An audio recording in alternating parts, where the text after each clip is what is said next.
اهلا البنات، مرحبا بكم معايا في القناة ومرحبا بكم معايا في وصفة جديدة. كما راكم تشوفوا وصفتنا تاع اليوم هي وصفة اللازانيا.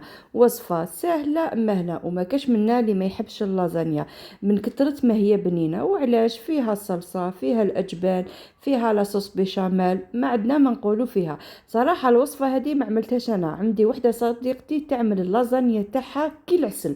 يعني قد ما نعملها انا ما نجيبهاش كما هي، فقلت لها اروحي تعمليها معايا ونوضعها في القناة.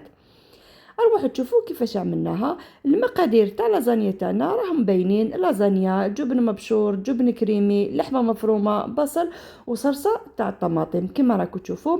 اول شيء راح نحضروا الصلصه تاعنا اللي هي تاع اللحمه مفرومه. هنا استعملنا بصل كتير حوالي 4 حبات كما شفتوا. وضعنا شويه تاع الزيت، البصل، رشه تاع فلفل اسود ورشه تاع فلفل احمر اللي هو احنا فلفل عكري. خلطناه شويه كي ولا لونه هكا يعني كما نقولوا حنا تحمر ولا تكرمل. زدنا له كاس تاع الماء، ماشي كاس يعني حنا ضفنا له ان شوب تاع الماء، حوالي 300 مليلتر تاع الماء.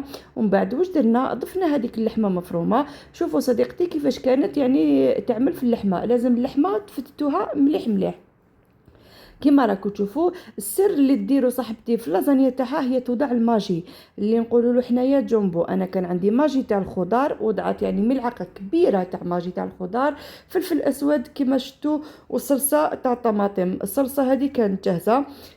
واش ضفنا اوريغان، زدنا شويه تاع الريحان، الملح، وضفنا كاس تاع الماء لكن ما بانش في الصوره. ضفنا كاس تاع الماء، خليناها تبقبق شويه. لازم لاصوص تاعكم تكون كما راكم تشوفوا جاريه، ما تكونش عقده، لازم تكون فيها شويه صلصه. دوكا راح نجهزوا لا بيشاميل ولا صلصه البيضاء، كل واحد كيفاش يسميها. ش...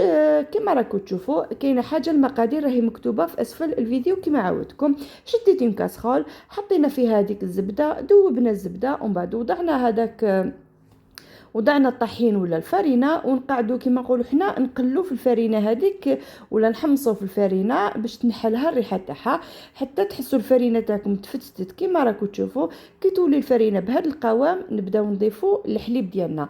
نضيفوا الحليب تدريجيا مع الخلط المستمر. وزدنا ضفنا الماء كما راكم تشوفوا. زدنا ضفنا الماء ونقعدوا نخلطوه. انا وضعتها ومن بعد في طنجره لانه هاد لاكاسخول كانت كبيره. بالنسبه للبهارات اللي ضافتهم صديقتي، واش دارت تاني الماجي. دائما تحط الماجي اللي هو جنبه في يعني في الخلطات تاعها: الاجبان، فلفل اسود، جوز الطيب، الملح، جبن كريمي، وجبن مبشور. انا استعملت هنا جبن مبشور، هو استعملته الجودة مع الايمونتال، وانتم استعملوا واش حبيتوا. دوكا نجو للتركيب تاع طبقات. كما راكم تشوفوا الصلصه ولا لا بيشاميل تاعنا راهي خفيفه، ما راهيش ثقيله. ودهنا الصينيه تاعنا بالزيت، وضعنا شويه صلصه تاع لحمه مفرومه مع شويه تاع لا بيشاميل، استفناها. ومن بعد درنا طبقه تاع اللازانيا، وطبقة تاع اللحمة المفرومة، وطبقة تاع الصلصة البيضاء ولا لا بيشاميل، جبن مبشور، ونزيدو فوقها طبقة تاع لازانيا، وهكذا حتى نكملوا كامل الطبقات.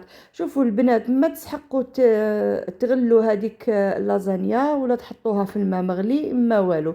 واخر طبقة كما راكم تشوفوا خلينا يعني كمية معتبرة تاع لا بيشاميل تاعنا، يعني خلينا كمية مليحة باش نحطوها من الفوق تاع الكريمه ولا لا بيشاميل. وضعنا الجبن المبشور، زدنا هذا لو فرomاج بلو اللي هو حنا نقولوا له هنايا نيفا، رشينا عليها شويه ريحان مع الاوريغان. غطيناها بالبابي سيلوفان كما راكم تشوفوا، ودخلناها الفرن على 180 درجه، قعدت حوالي 40 دقيقه. كي وصلت نص ساعه نحينا لها هذاك البابي باش تحمر لنا كما راكم تشوفوا، حتى تحصلنا على هذا اللون. ما عندي ما نقول فيه، يعني حميمره الله الله. كي نشوف الصينيه هذه نشبهها بالقرنطيطه تاعنا، اللي يعرفوا القرنطيطه. كما راكم تشوفوا راني قسمتها معكم. هنا كانت مازال ما شدتش روحها مليح، انا برك حبيت نقسمها.